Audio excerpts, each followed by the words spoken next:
Y bueno, inferencia, como decía, significa inferir, ¿cierto? Sacar conclusiones acerca de el modelo.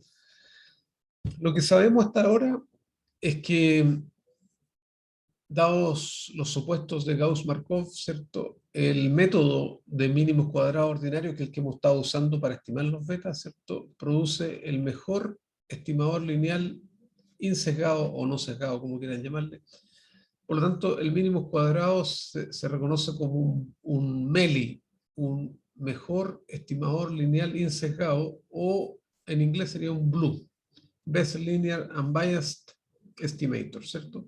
O sea, de todas formas, el método de mínimo cuadrado produce los mejores betas posibles. Y nosotros adicionamos, ¿cierto? En este caso, para inferencia, otro supuesto, más allá de los que hemos estado trabajando, ¿cierto? Que son 5. ¿Se acuerdan que eran 4 supuestos para insecamiento y uno que era el de homocedasticidad? Ahora tenemos que adicionar un sexto supuesto, si ustedes quieren, que, eh, que es la normalidad de la distribución de los residuales, ¿cierto? Ya sabemos que los residuales son independientes de las X y los residuales ahora deberían distribuirse normalmente, ¿cierto? Con media cero, eso ya lo sabemos, todos los residuales tienen media cero, y con varianza constante de sigma cuadrado. Lo novedoso es que ahora le pedimos normalidad a los residuales, ¿ya? ¿Está claro? Ahora, cuando nosotros hablamos de que los residuales se distribuyen normalmente, ¿cierto? Con media cero y varianza sigma cuadrado, también podemos mirarlo de otra forma, mirarlo en la Y, eso lo hemos visto también, ¿cierto? Que la Y, los valores estimados, ¿cierto? Dado los X, también se distribuyen normalmente alrededor de la línea de regresión, ¿cierto? O sea, yo tengo, por ejemplo, un X, hay un valor central que es la línea de regresión, y alrededor de ese valor hay una distribución que se supone también normal y con la misma varianza constante, ¿cierto? La varianza constante dijimos que era la homocedasticidad, ¿ya? Ahora, nosotros asumimos que es normal. Normalmente no se cumple, ¿ya? Por ejemplo, cuando tenemos variables positivas, salario, ingreso, esas normalmente no son normales. En esos casos podemos usar logaritmos, ¿cierto? Sin embargo, cuando tenemos tamaños de muestra grande, la normalidad no es problema. O sea, si, aunque los residuales o las Y no se distribuyen normalmente, no importa si tenemos un tamaño de muestra grande, ¿ya? Nosotros sabemos hacer pruebas de normalidad, no sé si se recuerdan. O sea, nosotros podríamos tomar, por ejemplo, los residuales de nuestro modelo y hacerle una prueba de normalidad. No sé si se acuerdan del Shapiro-Wilks o alguna otra prueba de normalidad. Podemos hacer también esto que llamamos QQ-plot, ¿cierto? Para mirar si los residuales son normalmente hechos. Bueno, y este entonces es el supuesto, ¿cierto? Ustedes ven aquí tengo la X, la Y, tengo la línea de regresión y se supone que alrededor del punto en la línea, ¿cierto? Hay una distribución de la Y, y esta distribución, o de los errores si ustedes quieren, es eh, homocedástica, ¿cierto? Tiene igual varianza y es normal, ¿ya?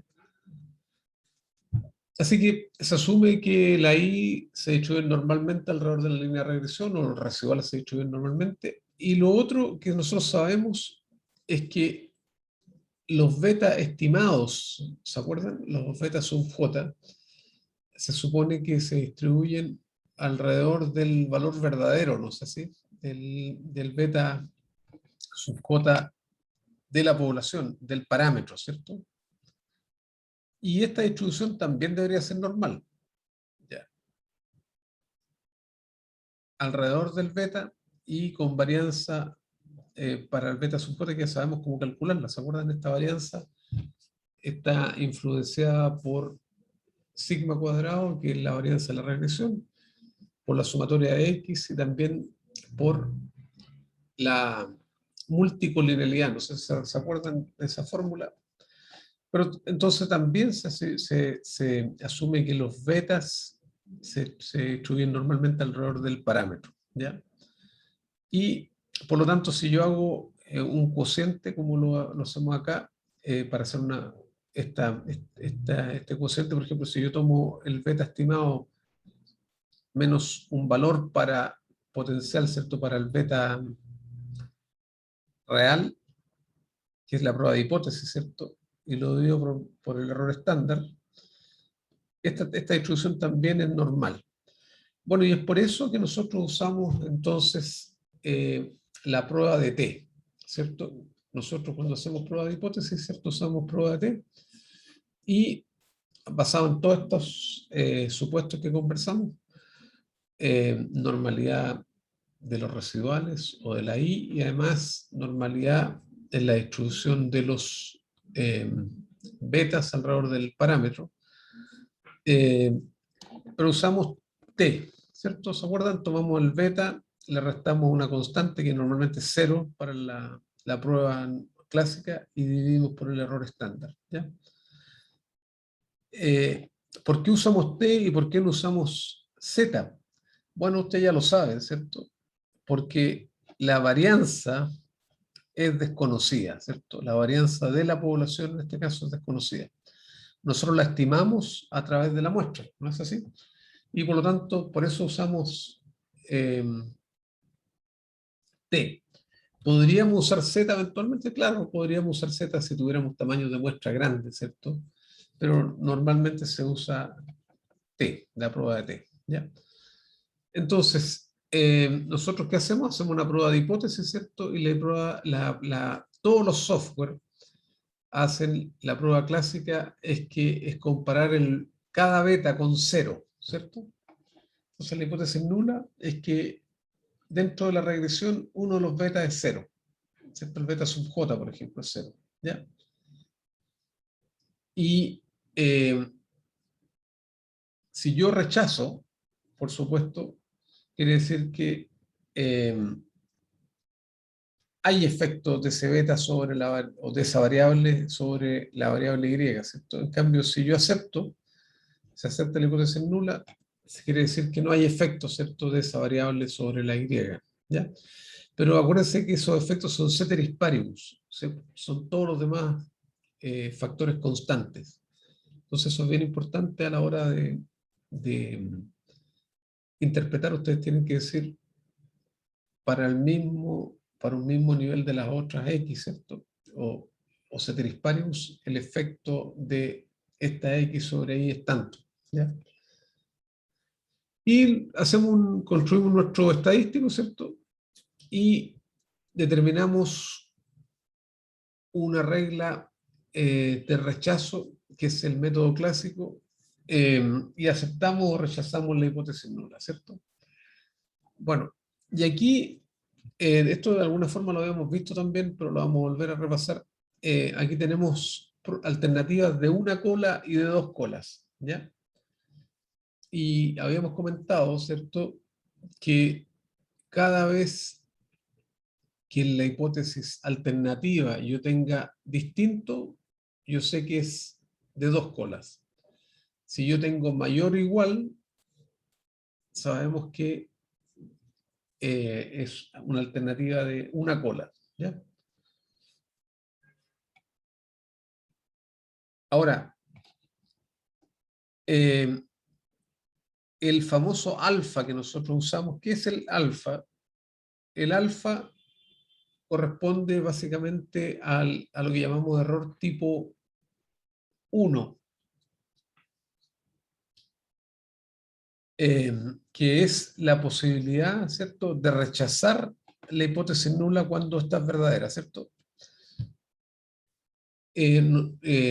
Un investigador, ustedes, ¿cierto?, tienen dos posibilidades frente a la hipótesis nula: no rechazar o rechazar, ¿cierto?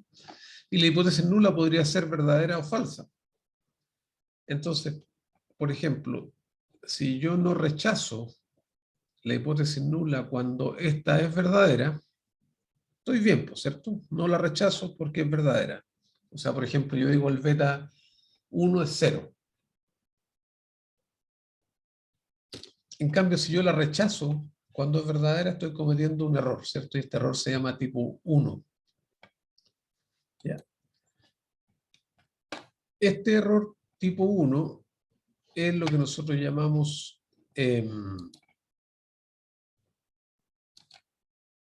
este es nuestro alfa. ¿Ya? Ahora, si la hipótesis nula es falsa y yo no la rechazo, cometo otro tipo de error, que es el error tipo 2, que nosotros le llamamos beta. ¿Ya? Este se controla de otra forma. Se controla con aleatorización, con un n más alto, qué sé yo. ¿Ya? Y si yo rechazo la hipótesis nula cuando es falsa, estoy ok, ¿cierto? Esto está perfecto. Entonces, el error que nosotros podemos controlar a priori es el error tipo 1, es decir, la probabilidad de rechazar la hipótesis nula cuando esta es verdadera. Y ese es nuestro alfa y normalmente lo establecemos a un valor de 5%, ¿cierto? ¿Está claro? Ahora, eso no significa que yo pudiera usar un alfa más grande, ¿cierto? Yo podría usar 10%. Lo único que estoy diciendo en ese caso es que la probabilidad de rechazar la hipótesis nula cuando esta es verdadera es mayor nomás. Ahora, nosotros podemos usar un alfa fijo o, como se usa hoy día, en realidad es calcular un p-value que equivale al alfa de alguna manera, ¿cierto? Y a interpretar el p-value. ¿Ya? O sea, soy yo quien decide, ¿cierto? Si este p-value es suficientemente bajo para rechazar o no. ¿Ya? Antiguamente se usaba este fijo y todavía se sigue usando de alguna forma, ¿cierto? La gente sigue usando el alfa 5%. ¿Ya? Entonces, ¿cómo lo hacemos en la práctica, cierto? Nosotros establecemos un nivel de significancia, ¿cierto? Y después vamos a nuestra tabla de t y buscamos un t con los grados de libertad residual, ¿cierto? Y ese es el valor crítico, ¿ya? Y comparamos nuestro valor calculado contra ese valor crítico, ¿cierto? Y rechazamos, ¿cierto? Cuando este valor calculado es mayor que el valor crítico. Esa es una posibilidad, ¿cierto? Entonces, veamos primero en el caso de una cola, ¿cierto? En este caso, ¿cierto? ¿Por qué sabemos que es de una cola? Porque, bueno, tenemos este es el modelo de la población, nosotros lo estimamos, ¿cierto? A través de una muestra y hacemos nuestras pruebas de hipótesis. Acuérdense, las pruebas de hipótesis son siempre sobre la población. ¿Ya? O sea, ustedes no pongan esto, eso estaría malo, ¿cierto? ¿Está claro? Ahora, ¿cómo lo borro? Deshacer. Eh,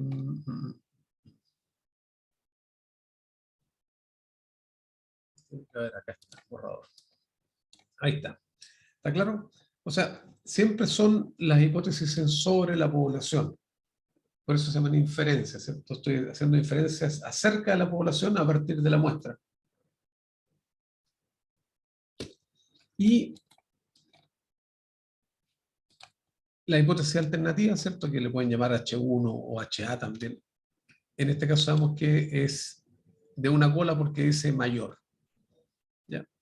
Entonces, vamos a nuestra distribución de T con cuántos grados de libertad, con n menos k menos 1, ¿cierto? Buscamos nuestro valor crítico y si nuestro valor calculado de T es mayor que el crítico, entonces rechazamos la hipótesis nula. ¿Ya? Ahora, ¿cómo se hace en la práctica, cierto? Esto lo hemos hecho varias veces. En el caso de Excel, nosotros podemos usar cualquiera de estas dos funciones. Una es esta, invertido de t. Si le pongo invertido t nomás, no de dos colas, ¿cierto? Ya sabemos que es de una cola. En este caso, por ejemplo, lo que ustedes ven, en este ejemplo dice la hipótesis nula, perdón, la hipótesis alternativa dice que beta sub j es mayor que 0, ¿cierto? Y los grados de libertad son 28. ¿Ya? Entonces, ¿qué es lo que vamos a hacer ahora? Vamos a ir a nuestro Excel.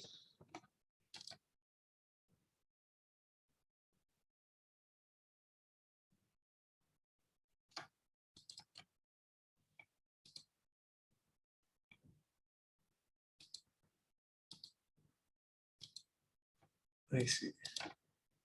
Entonces, vamos a hacer ese mismo ejemplo que aparece ahí.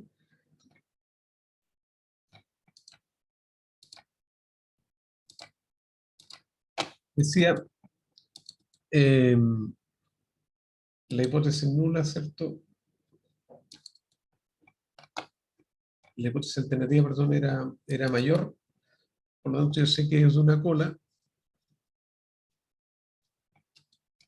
Si es que me deja esta cosa, no sé por qué no me deja escribir.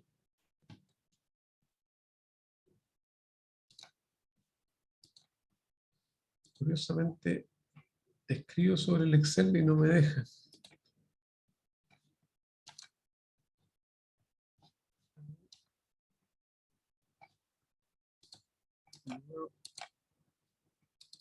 Ahí, ¿lo ven el Excel? Ahí sí. Ya. Entonces, para sacar el valor crítico, ¿cierto? Nosotros sabemos las funciones invertido. Invertido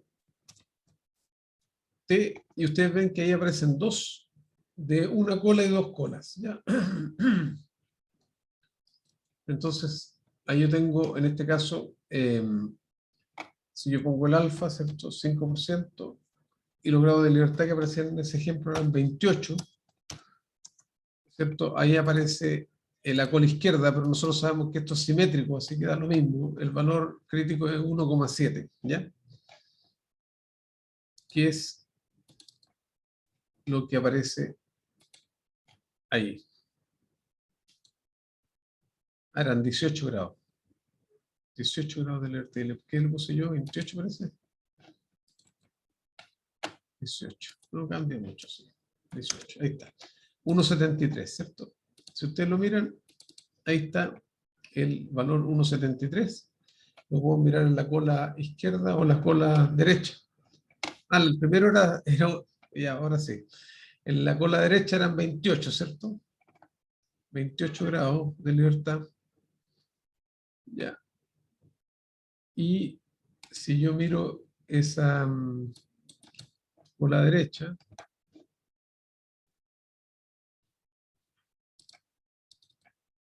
eran 28, ¿cierto? Ahí está. Me da 1,7. Como les decía, da lo mismo, porque es el valor crítico, o sea, la distribución es simétrica. Entonces, para una cola, acuérdense, invertido T. Si yo quiero para dos colas, uso el de dos colas, ¿cierto? Que era invertido de dos colas. ¿Ya? ¿Está claro? Ahora, lo importante aquí, ya lo vamos a ver. Si yo quiero, por ejemplo, la otra cola, la cola derecha, como le digo, es solamente un tema de signo. No existe solamente para la cola izquierda, en el caso de Excel. ¿Ya? Pero eso no es problema. ¿Ya? Y esta es la función antigua, los que tienen Excel más antiguo, distribución de t invertido, ¿cierto? Y aquí, ¿por qué tenemos que poner 0,1? Esto es importante. Resulta que esta distribución de t invertido es para dos colas, ¿ya? Entonces, si yo quiero un 5% en una cola, ¿cuánto tengo que tener en las dos colas? Si yo quiero 5% aquí, en una cola, significa que en dos colas debería tener 10%, ¿no es así? ¿Está claro? ¿Eso qué significa? Que en la práctica yo puedo usar una función, la función de dos colas para una cola, y también podría usarla de una cola para dos colas, ya lo vamos a ver, ¿ya? Se lo voy a explicar en un momento. Bueno, si tenemos al otro lado, ¿cierto? La cola izquierda, cuando aparece menor en la hipótesis nula, podemos mirar la cola izquierda, ¿ya? Pero lo que yo les aconsejo para que no se compliquen nunca es siempre mirar el valor absoluto nomás, ¿ya? Da lo mismo el signo en la práctica, ¿cierto? Si su valor calculado de t es mayor que el valor crítico en valor absoluto, rechaza, ¿ya? Bueno, y esto es lo más común, las alternativas de dos colas, ¿cierto?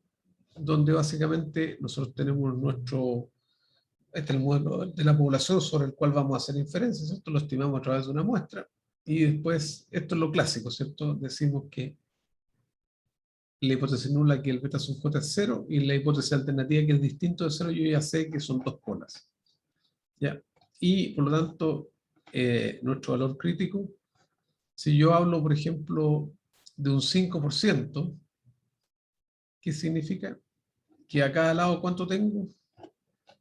La mitad, ¿no es cierto? Alfa medio, 0,025 a este lado y 0,025 a este otro, ¿ya? Y, por supuesto, puedo mirar a cualquiera de los dos lados.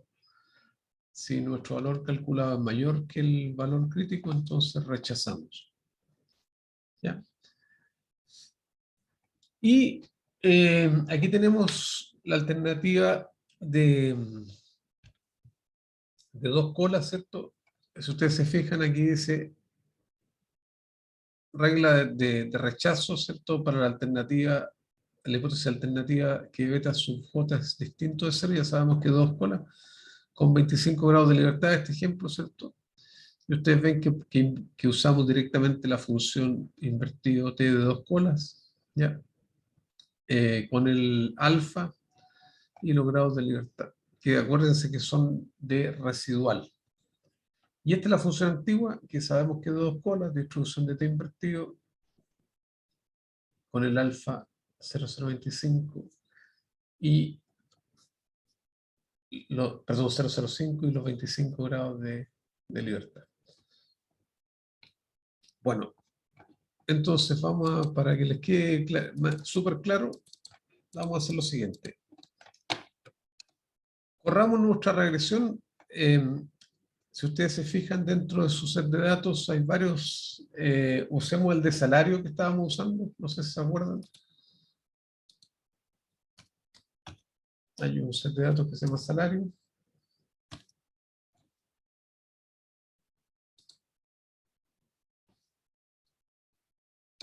¿Ya? Que es este. Salario, queremos explicar el salario en función de la educación, la experiencia y la antigüedad, ¿cierto? Entonces,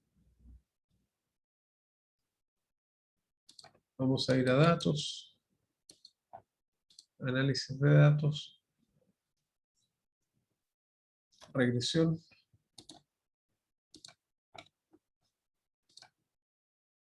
Ponemos nuestra Y,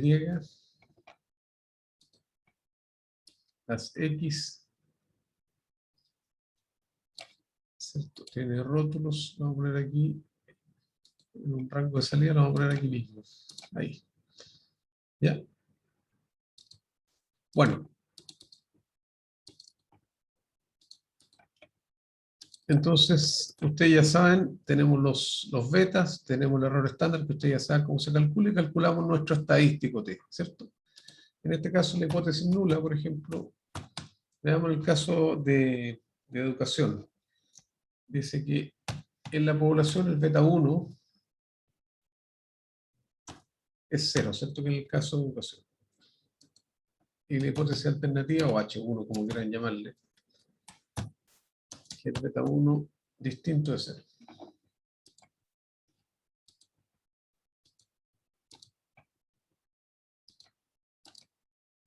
Ahí está. ¿Ya?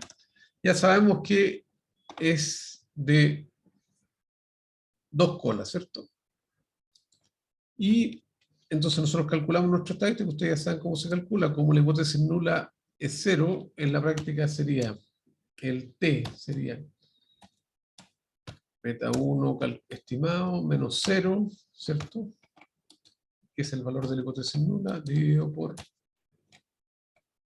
el error estándar, ¿cierto? Esa es la prueba. Ahora, obviamente, para no estar restándole 0, lo que se hace es directamente, ¿cierto? Se toma el beta y se divide por el error estándar, y ahí obtenemos nuestro t calculado, que ese es el que está ahí, ¿ya?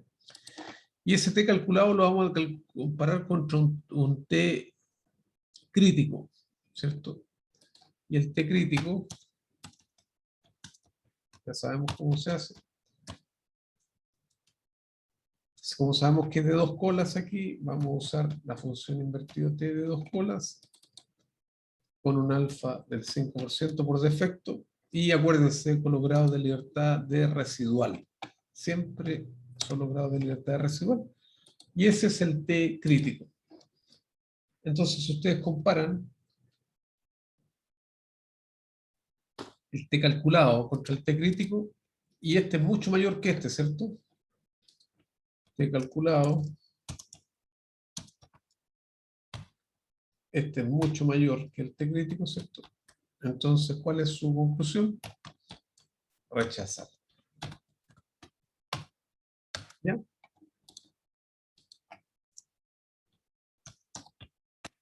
Rechazamos H0, el beta 1 es distinto de ese, ¿ya? Y así nos vamos con el resto. Esto si yo me planteé una alternativa de dos colas, que es por defecto lo que uno hace. Pero ¿qué pasa si yo hubiera dicho que el beta, la hipótesis alternativa, digamos, es que, que la población del beta 1 es mayor que 0? Ahí ya no podría usar este t crítico. Tendría que usar un t crítico distinto, ¿cierto? Un t crítico de una cola. Y en ese caso, tengo dos alternativas, ¿cierto? Invertido t, que es el de una cola, nos va a dar la cola izquierda, da lo mismo. Pongo mi alfa y pongo mi grado de libertad. Y ustedes ven, ahora mi t crítico es, ustedes lo pueden mirar por cualquier lado, ¿cierto? Es 1.6. Por supuesto que 11 es mucho mayor que 1.6. También para una cola, obviamente, rechazo. ¿Ya? Rechazo, si rechazo para dos colas, lo más probable es que para una también. ¿Ya? ¿Está claro? Y si fuera menor, lo mismo. ¿Ya? Ahora, yo puedo usar la función de dos colas para una cola. Por ejemplo, si yo quisiera el t crítico de una cola, usando la función de dos colas lo puedo hacer.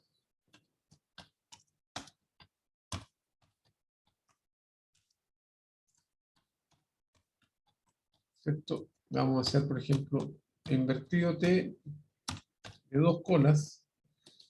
Estoy usando la función de dos colas, pero yo, si quiero usarlo para una cola, yo sé que aquí tengo que poner 0,1. Porque quiero 5% a cada lado. ¿Ya? Y con los grados de libertad de residual, y ahí está, ¿cierto? Mi valor de una cola. Ustedes lo ven que es el mismo. Pero en este caso usé la función de dos colas. ¿Ya? Similarmente, yo podría usar la función de una cola para dos colas. Miren lo que podría hacer. Invertido t de una cola, pero aquí pondría 0,025 para que en total me dé 5%, ¿cierto? 0,025 en cada lado. Y con los 522 grados de libertad, y ustedes ven que me lo da con signo cambiado, pero me lo da igualito, ¿cierto? O sea, nosotros podemos buscar nuestros valores críticos con la función de una cola o de dos colas. ¿Preguntas hasta ahí? Está clarísimo, ¿cierto? Esto tienen que manejarlo súper bien, pero para que no se confundan con los signos, lo mejor es usar valor absoluto en todos los casos, ¿no? ¿Cierto? Si entre paréntesis, perfectamente eh, su t puede ser negativo, ¿eh? Porque, por ejemplo, ¿qué pasa si yo les comentaba, ¿cierto? Normalmente nosotros hacemos una comparación con cero, ¿cierto? Pero ¿qué pasa si yo con mi hipótesis nula es esta? Que el beta 1 en la población es 1, no 0. ¿Ya? La hipótesis alternativa es que el beta 1 distinto es de 1. ¿Ya?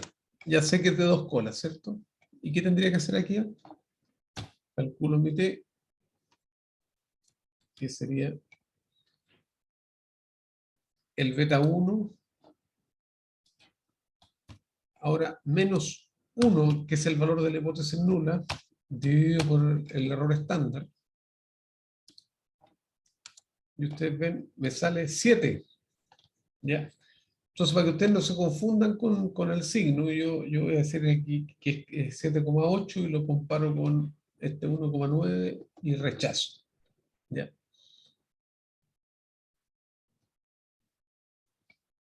El beta 1 es distinto de 1. ¿Ya? ¿Está claro? ¿Sí? Sí, profe. Ya.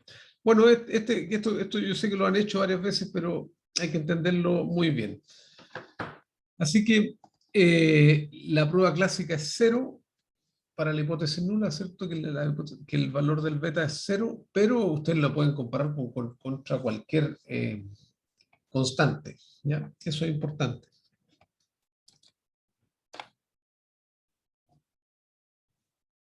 Bueno, y en ese sentido, por ejemplo, no sé si se recuerdan, había me parece que hicimos algún ejercicio de eso, pero por ejemplo, imagínense que yo tengo el método A para medir algo y el método B, una nueva tecnología, por ejemplo, de medición o lo que sea. ¿Ya? Entonces, yo tengo varias mediciones con A y varias mediciones con B, ¿ya? Y quiero saber si son iguales. Una posibilidad sería comparar los promedios, ¿cierto? Pero la otra posibilidad es compararlo vía regresión. De hecho, creo que hicimos este ejercicio en uno de los controles. Entonces, por ejemplo, yo tengo aquí A y aquí tengo B, ¿no es así? Y tengo mis puntos, ¿cierto? Bien. Entonces, bueno, ajusto mi línea de regresión. Y si yo quiero mi hipótesis nula, en este caso, es que A es igual a B, que los dos métodos son iguales, ¿ya? Entonces, claro, yo lo podría hacer vía comparación de promedio, no sé que ustedes lo saben hacer ya, pero también lo podría hacer vía regresión. Y en este caso, para probar que A es igual a B, ¿cierto? Nosotros deberíamos probar que beta 0 es 0 y que beta 1 es 1, ¿no es así? Este es el beta 0, ¿cierto? Y la pendiente es el beta 1. Entonces yo diría, si yo pruebo que esto es 0 y la pendiente es 1, yo concluyo, ¿cierto?, que el método A es igual al método B.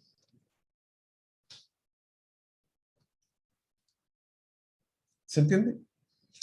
Es una forma bastante útil que se usa mucho para comparar metodologías, ¿cierto? Si por ejemplo, yo tengo una metodología de laboratorio y, y quiero compararla con, esta es la estándar, por ejemplo, la quiero comparar con una nueva metodología que es más barata, pero la idea es que arroje los mismos resultados, ¿cierto? Nosotros la podemos comparar de esa forma. Y en ese caso estamos probando, por ejemplo, que el beta 1 es 1, no que es 0. ¿Ya? O sea, ustedes en la práctica pueden hacer las pruebas de hipótesis que quieran. ¿Ya?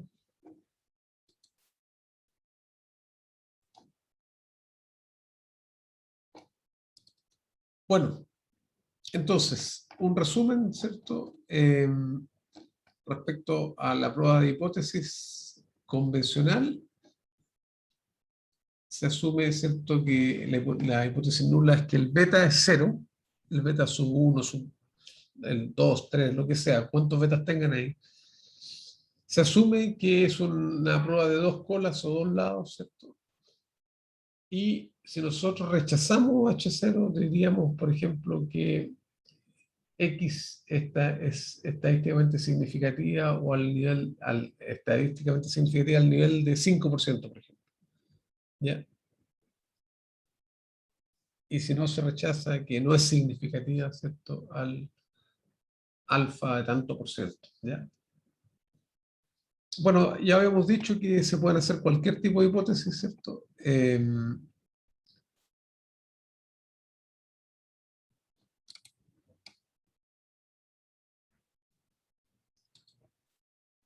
¿Cierto? Nosotros podemos compararlo con cualquier constante, no necesariamente uno, y la prueba se hace exactamente igual. ¿Ya?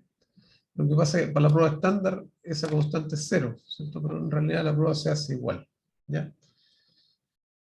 Bueno, la otra cosa que aparece en ese output, ¿cierto? Son los intervalos de confianza, eso ya más o menos ustedes lo manejan.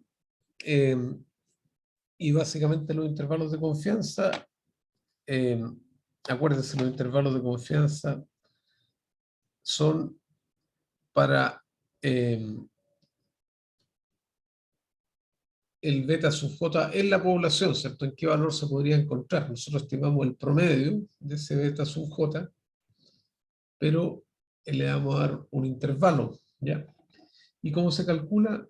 Se toma el beta sub j estimado, ¿cierto? Y después aquí tenemos nuestro T crítico, ¿cierto? De la tabla, y lo multiplicamos por el error estándar, ¿cierto? Y este producto lo sumamos y lo restamos del beta. ¿Ya? Y acuérdense, los grados de libertad son siempre los de residual. ¿Ya? Entonces, solamente para estar seguro que estamos hablando de lo mismo, acá están los intervalos de confianza, que ustedes lo saben ya. Ahí tenemos el intervalo, por ejemplo, para el beta 1, este. ¿Ya? ¿Ya? ¿Cómo se calcula ese intervalo? Tenemos nuestro T crítico que está acá. Este por el error estándar. Y ese valor, ¿ya? Este es el caso del beta 1. Y este valor se lo sumamos y se lo restamos al beta. Entonces en este caso sería el beta menos esto, que es el límite inferior. El límite superior sería el beta más esto, ahí está. ¿Cierto? Que es exactamente lo que ustedes ven ahí. ¿Ya? ¿Está claro? Y obviamente si yo quiero con otro nivel de confianza, el intervalo, ¿qué tendría que hacer? Cambiar el T. En vez de usar 5%, por ejemplo, si yo quisiera un intervalo al 10%, ¿cierto? Ahí pongo al 10, ¿cierto? Y por supuesto el intervalo se me hace más angosto, ¿cierto?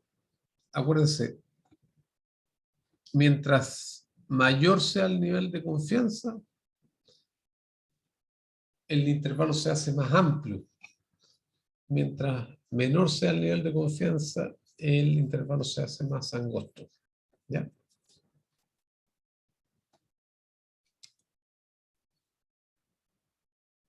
Eso está claro, ¿cierto? Ya. Bueno, yo les comentaba que a partir, yo diría que de hace unos 20 años tal vez, o tal vez, sí, unos 20 años, eh, ya nos alejamos un poco de los valores críticos y se empieza a trabajar mucho con los p-values directamente.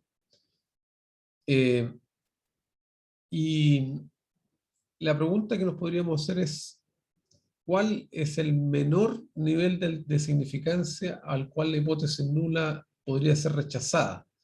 ¿Cierto? En vez de fijar el alfa, nosotros podríamos ver hasta cuál sería el alfa más chico al cual la hipótesis nula sería rechazada.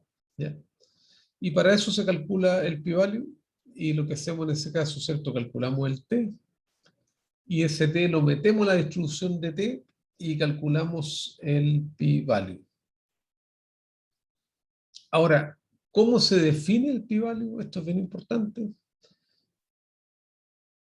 Es la probabilidad de observar en este caso un estadístico t, ¿cierto? Mayor o igual que lo observado bajo la hipótesis nula verdadera. O sea, en la práctica, ¿cierto?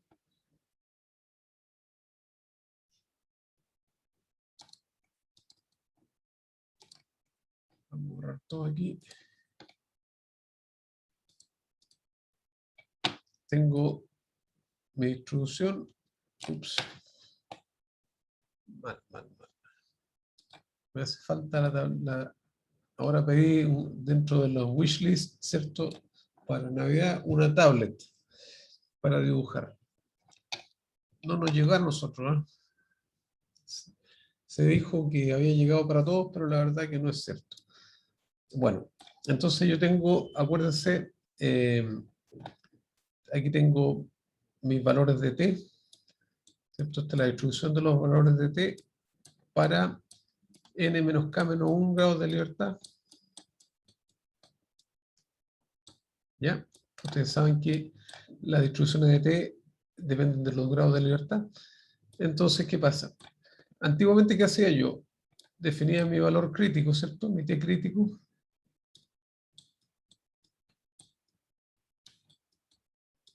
O c, si quieren, le podemos poner, ¿ya? Y después ponía mi valor calculado. Por ejemplo, aquí, supongamos que este era aproximadamente 2, y aquí el calculado era 11, ¿ya? Bueno, obviamente si estoy trabajando con dos colas, es para los dos lados, ¿cierto? Entonces tengo aquí el menos 2, menos 2, y aquí tengo el menos 11, ¿cierto? Estoy trabajando con dos colas. Bueno, yo antiguamente comparaba, ¿cierto? Si este es mayor que esto, rechazo. Pero ahora lo que se hace es estimar el p-value que corresponde a esta área, ¿ya? Estas dos áreas sumadas, ¿cierto? Corresponden al p-value para dos colas.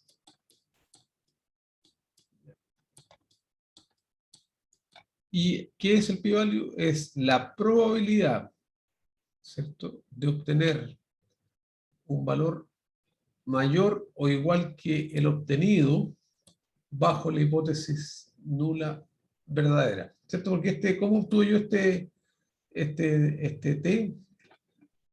Lo obtuve, ¿cierto? El b sub j estimado menos 0, ¿cierto? Asumí que esto era la hipótesis nula verdadera, ¿cierto? Es el valor de la hipótesis nula dividido por el error estándar, ¿ya? ¿Está claro? Entonces, el p-value es la probabilidad de observar un valor del estadístico mayor o igual que lo observado bajo la hipótesis nula verdadera, ¿ya? Y eso es lo que hace el software en el fondo, ¿cierto? Nos calcula nuestro p-value. Y después nosotros interpretamos, ¿cierto? Si ese p-value es menor que alfa, o nosotros interpretamos, de repente nosotros podríamos rechazar con un p-value de 0,1, ¿por qué no? Depende mucho de lo que estemos evaluando, ¿ya? Y ustedes lo saben calcular, este es el p-value, acuérdense, ahí está. Y por ejemplo, si calculamos ese p-value, que está en celestito, ¿cierto? Yo calculé mi estadístico t que era 11, ¿cierto? Y lo que tengo que hacer es meter, lo meto la distribución de t de dos colas, en caso que sea de dos colas, ¿cierto?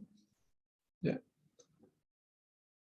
Tomo el estadístico y lo pongo los grados de libertad de residual y me da mi p-value. ¿Cómo es este p-value? Es chiquitito, ¿cierto? Es mucho menor que 5%, por lo tanto, yo tengo mucha evidencia contra la hipótesis nula. De hecho, de aquí para adelante nosotros siempre miramos el p-value nomás, ¿cierto? Ni siquiera miramos acá, p-value directamente, ¿ya? Este sería de dos colas, ¿cierto? Pero si yo me hubiera planteado una de una cola, ¿qué deberíamos hacer? Podría ser también la cola derecha, ¿cierto? Ahí, donde pongo mi valor calculado y los grados de libertad. Ahí me da para una cola. ¿Ya? La otra posibilidad es que ustedes, si quieren saber el pi-value de una cola, tomen el valor de dos colas y lo dividan por 2. Es exactamente lo mismo. ¿Ya? Entonces ahí tenemos nuestro pi-value de una cola. Entonces nosotros trabajamos directamente ahora con el pi-value. Bueno, esto es lo que hacen los software, ¿cierto? Calculan el pi-value asumiendo como si fuera de dos colas. Por lo tanto, si ustedes en su hipótesis alternativa tenían de una cola, lo que tienen que hacer es dividir por 2. ¿Ya? Bueno, y lo vemos ya en Excel, ¿cierto? Y en todos los software. Se entrega el estadístico T, el pi-value y el intervalo de confianza, ¿cierto? Al 95%. ¿Ya? Bueno, y acá está lo que habíamos dicho, ¿cierto? Entre paréntesis, esta es la función nueva, distribución de T de dos colas, y esta es la antigua. Y en la antigua, cuando nosotros metemos el valor a la distribución de T, teníamos que indicar, ¿cierto?, si era una o dos colas aquí. ¿Ya? En este caso, dos colas. ¿Ya? ¿Está claro? Esa es la antigua. Bueno, eso lo tenemos bastante claro, ¿cierto? No creo que haya problemas aquí. Yo no sé si alguien tiene alguna duda. Eso tiene que estar súper claro. Saber, por ejemplo, qué significa el pi-value. Saber qué significa el alfa, ¿cierto? Que es equivalente al pi-value, ¿cierto? Que es la probabilidad de rechazar la hipótesis nula cuando esta es verdadera. Entonces hay que tenerlo súper claro. Y lo otro, si es que vamos a usar alternativas de una cola o de dos colas. ¿Preguntas hasta ahí? No, profe, todo claro. Ya.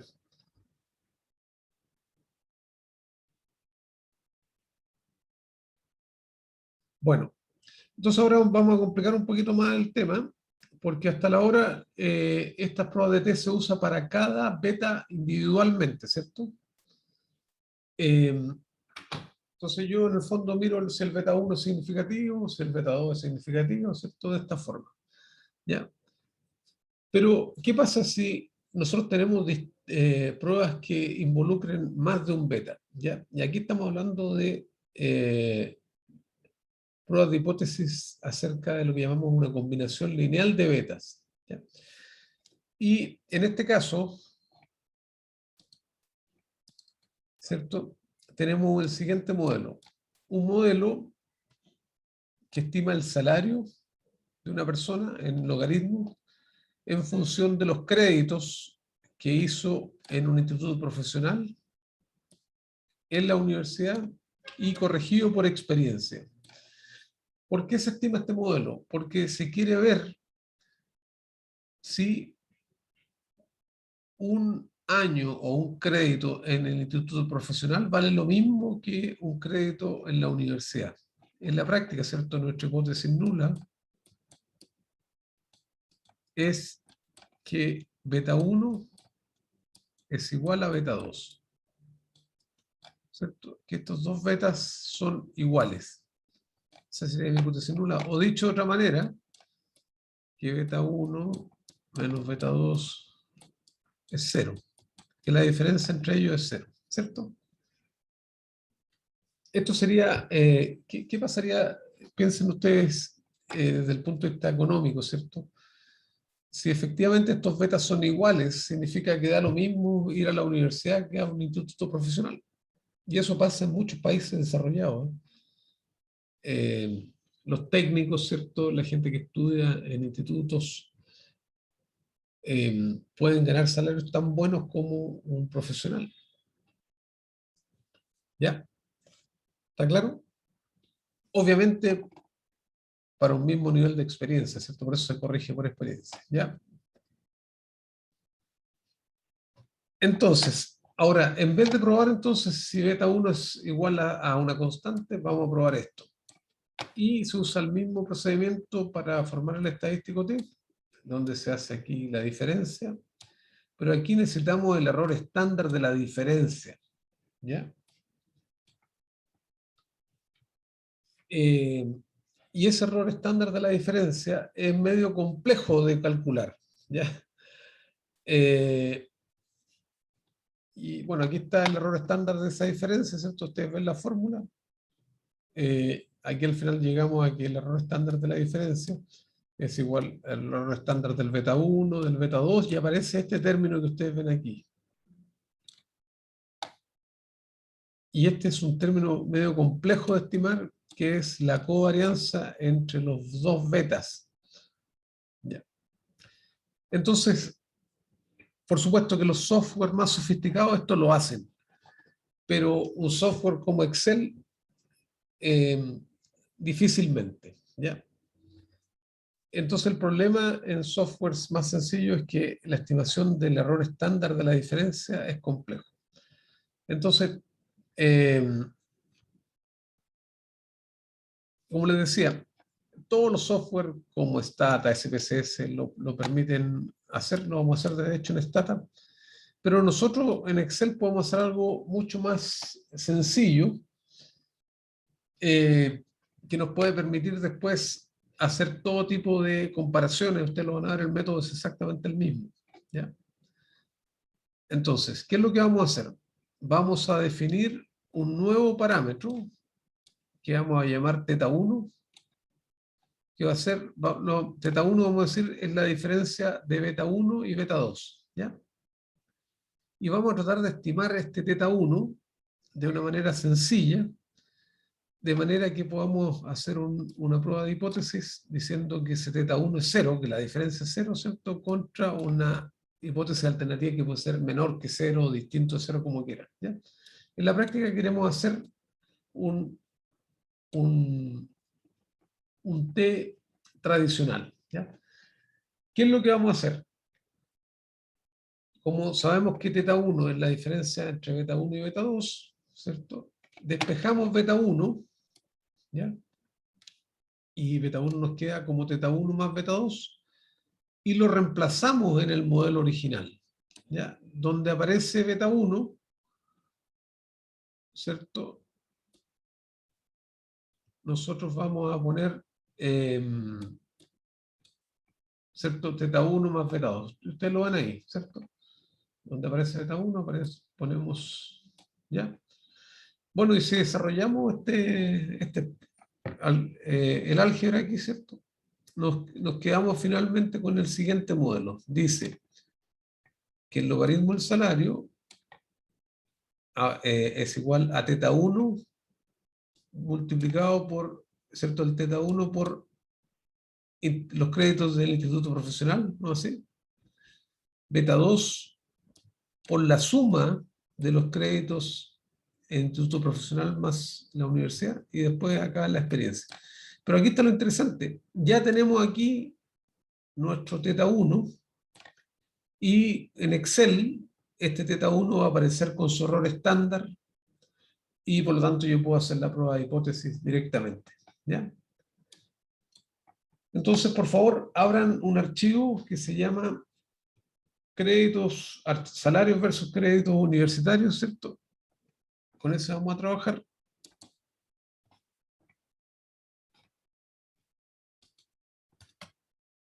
Están sus apuntes.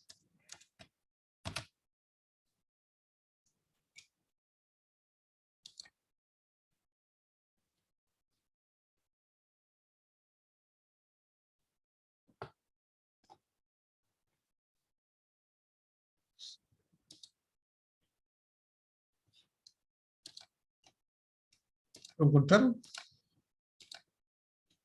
Sí, profe. Ya. Bueno, ustedes ven, este archivo muestra el logaritmo natural del salario y aquí los créditos que hizo en un IP una persona, por ejemplo, este individuo, el individuo número 1 aquí. Tiene ese logaritmo de salario, no hizo créditos en el IP, créditos o años, como quiera llamarlo, y tampoco en la universidad, y esa es la experiencia que tiene en meses, ¿ya?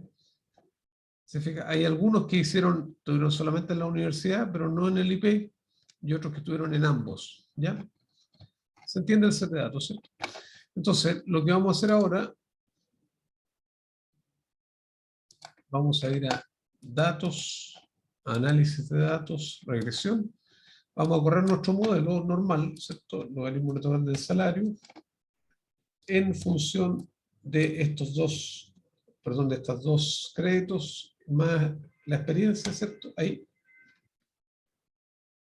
Y, de hecho, lo vamos a poner aquí mismo para poder compararlo. Ahí.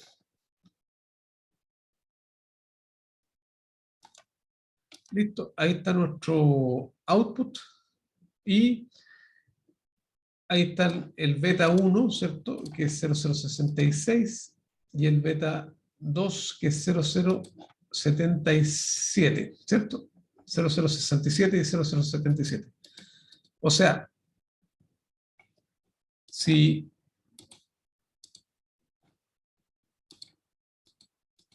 yo llamo teta 1 la diferencia entre estos dos sería esto menos esto, ¿no es así? Entonces lo que yo quiero probar es que estos son iguales, ¿cierto? Estos betas que ustedes ven, claro, este se ve mayor que este, pero a lo mejor estadísticamente son iguales, ¿cierto? ¿No es así? Y, o que esta diferencia es cero, ¿ya? Bueno, entonces, usando el procedimiento que nosotros acabamos de ver, reemplazando, si yo defino teta 1 como la diferencia entre beta 1 y beta 2, ¿ya? Y haciendo los reemplazos,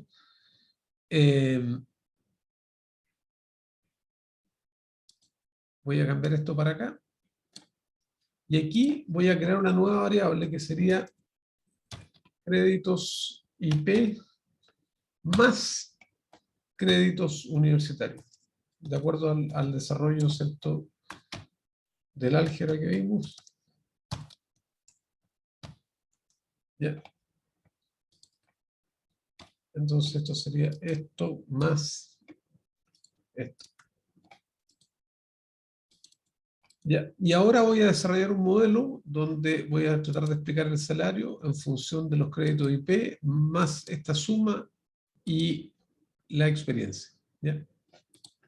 Y eso me va a permitir estimar directamente el teta 1. Ya lo vamos a ver. Datos, análisis de datos, regresión. Está perfecto. Y después esto está perfecto aquí. Y esto lo vamos a poner aquí abajito. Ahí. ¿Ya? Bueno, en este nuevo modelo, el modelo no cambia en nada desde el punto de vista de significancia, todo igual, el R cuadrado, pero si ustedes se fijan, ahora, frente ahí al crédito de IP, aparece, este es nuestro teta 1.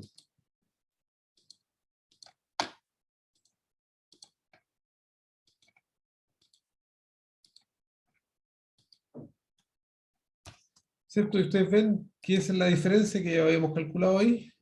¿Ya? Y por supuesto que me da el error estándar y me permite, ¿cierto?, calcular un T y el pi-value.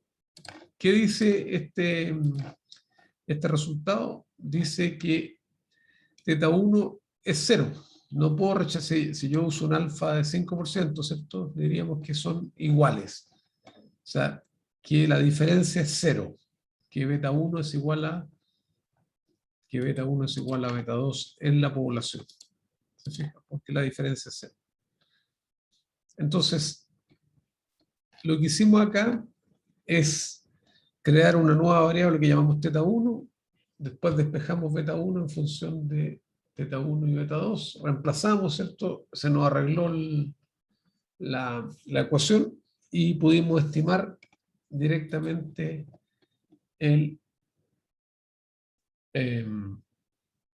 la diferencia, ¿cierto? Que está ahí. Interesante. Ya. Bueno, esto que vimos aquí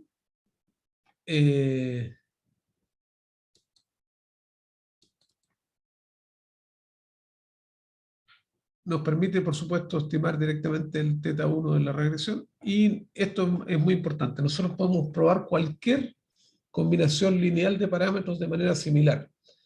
Por ejemplo, ahí hay unos ejemplos. Yo podría decir que beta 1 es igual a 1 más beta 2, o beta 1 es 5 veces beta 2, o 3 veces beta 2, lo que sea, ¿ya? Cuando sean combinaciones lineales, nosotros las podemos resolver de esta forma, creando una nueva variable, ¿cierto? Que sería la diferencia, ¿cierto? Haciendo los reemplazos respectivos y estimando el modelo, ¿ya? ¿Preguntas?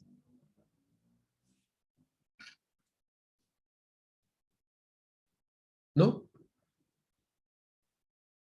No, profe. Bueno, qué bueno, porque vamos a parar la clase acá. Yo les contaba que tenemos reunión de departamento cada cierto tiempo, una vez al mes en realidad. Así que el día miércoles vamos a hacer una clase un poco más larga, ¿cierto? Para terminar este capítulo. Y el próximo miércoles tendríamos nuestro control, ¿ya?